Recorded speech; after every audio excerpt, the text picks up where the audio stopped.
108 d'hormones de croissance par jour. Tu le croirais-tu? Dans le fond, je ne sais pas si tu as vu le dernier vidéo de Larry Wheel avec Sergey Danilov, qui a expérimenté avec 100 unités d'hormones de croissance par jour pendant une semaine. 100 IU every day? Dans le fond, aujourd'hui, je te fais un petit review de son cycle d'anabolisant complet et je te dis ce que je pense de son expérimentation. Vraiment, il faut savoir que Sergey dit dans son vidéo qu'il fait normalement dans des cycles 1000 mg de testostérone par semaine, 1500 mg de primobolan par semaine, 500 mg de masteron par semaine. Il dit aussi aimer l'insuline, on présume qu'il en prend, ainsi que 20 unités d'hormones de croissance par jour. Pour décortiquer tout ça, premièrement, la testostérone pour la base, primobolan 1500 mg va aussi jouer comme anti-estrogène, ainsi que 500 mg de masteron. Alors, il y a 2000 mg de DHT, 1000 mg de testostérone, ça fait un 3 g total, puis il y a 20 unités d'hormones de croissance. Honnêtement, moi, c'est des stacks que je fais. Je dis pas que je fais 1500 de primo, mais, exemple, ça va être testostérone, primobolan, masteron. Ça va être super efficace pour construire de la masse musculaire sèche. C'est pas un stack qui est mauvais. Les doses qu'il prend pour son volume musculaire sont pas si pires, honnêtement. C'est peut-être, par contre, les doses qu'il prend en ce moment quand il fait des cycles, mais pas les doses qu'il a pris pour prendre autant de masse musculaire. Je t'explique pourquoi. Parce que, premièrement, le gars, il a tout gratuit. Il est sponsorisé. Il dit avoir expérimenté avec des hormones de croissance 100 unités par jour. Là, il fait 20 unités. Il faut savoir que tu ne passes pas de 20 à 100 comme ça parce que ça te tente d'expérimenter. Tu vas passer de 20, tu vas monter à 30 pendant une couple de temps. Ensuite, tu n'auras pas d'effet secondaire, tu vas peut-être monter à 35. Ensuite, tu vas peut-être monter à 40. Tu vas peut-être monter à 45, 50, 55, 60, jusqu'à 100. Alors, il a fait logiquement, selon moi, des semaines et des semaines et des semaines et des semaines à monter des dosages d'hormones de croissance pour se rendre à 100. Alors, je me dis, il a expérimenté avec quoi pour sa testostérone, pour son primobolan, pour son masteron, pour son tren, etc. Bien qu'il dit ne pas aimer le tren parce que c'est dur sur le corps, etc. Le tren, c'est pas si dur sur le corps à petit dosage. Si tu fais des doses de fou, c'est assez dur sur le corps.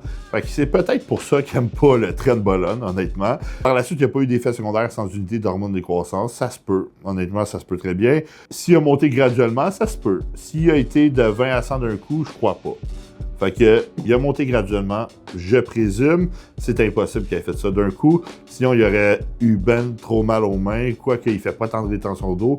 Mais, veux pas, j'en ai vu du monde pas tant de rétention d'eau, qui avait mal dans les mains, qui filait pas, qui était léthargique, voir que le gars, il dort toute la journée. Tu sais, on s'entend que Sergey, il vit juste pour du bodybuilding, puis les Russes sont un peu spécial, genre hardcore, au maximum. Ils sont prêts à tout pour gagner. Il vit juste du bodybuilding. Il fait des massages après chaque fin d'entraînement. Il fait avec ça de l'acupuncture. Il fait avec ça, des siestes toute la journée. Fait juste s'entraîner, dormir, manger. Puis c'est carrément ce qu'il dit dans son vidéo. Tout est payé gratuit. Il est par ses sponsors. Il y a du coaching en ligne, mais moi, honnêtement, je crois plus qu'il coach tant que ça. Je pense qu'il est juste sponsorisé puis payé en fou. Il est quand même assez lourd. Il pèse quoi, à 340 quelques livres? C'est quand même lourd, mais il est assez grand aussi. Mais on voit qu'il est super massif, super gros. Puis je pense que c'est un des plus gros bodybuilders du moment. Quoique Justin Savoie, qu'on connaît ici au Québec, il est assez gros aussi. Mais tu sais, ces gars-là mesurent quoi, 6 pieds 4. Justin, il est 6 pieds 4. Tu sais, c'est quand même une grandeur énorme aussi. Alors, plus facile de porter plus de masse, mais Justin, honnêtement, moi, je l'ai vu, éthique de travail hors norme. Je présume que Sergey a une éthique de travail hors norme parce qu'il vit juste de ça, mais il faut penser aussi des risques sur la santé. Tu sais, gang, quand je vous ai dit dans des vidéos que les dosages de pro pouvaient aller super haut, je ne mentais pas, OK? Ça peut aller super haut. Honnêtement, à un moment donné, tu plateaux dans la vie, puis les gars, pour gagner, être le meilleur au monde, gagner de la visibilité aussi sur les réseaux sociaux, sont prêts à tout. Ils vont faire les sacrifices qui viennent avec. Puis moi, j'ai déjà eu cette question-là souvent. C'est est-ce que je suis prêt à faire ça? La réponse est jouer avec ma santé à ce point-là, non, je suis pas prêt. Puis peu importe ce que les gens disent non, je suis pas prêt. Pourquoi? Parce que tu le vois quand quelqu'un peut gagner Olympia dès les premiers mois qui s'entraîne, tu vois qu'il y a une génétique hors norme. On le voyait que Derek Lansford avait une génétique hors norme, que Ronnie Coleman, qui est viré pro-naturel, avait une génétique hors norme. Puis même là, exemple, si tu finis quoi, 5e Olympia, ton chèque n'est pas tant gros que ça. Si tu fais le top 10 Olympia, à moins que tu sois quelqu'un qui est influenceur, tu ne feras pas vraiment d'argent avec le bodybuilding. Il faut penser à ça aussi. Mais le bodybuilding, c'est un sport qu'il faut que tu fasses pour toi, pour être de mieux en mieux chaque année.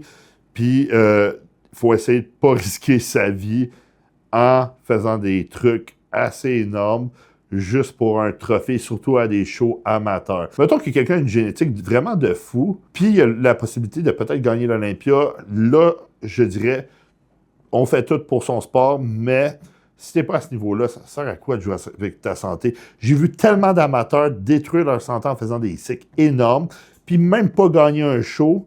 Alors, pense à ça la prochaine fois que tu veux faire un cycle de fou, puis que tu regardes des vidéos comme ça sur Internet.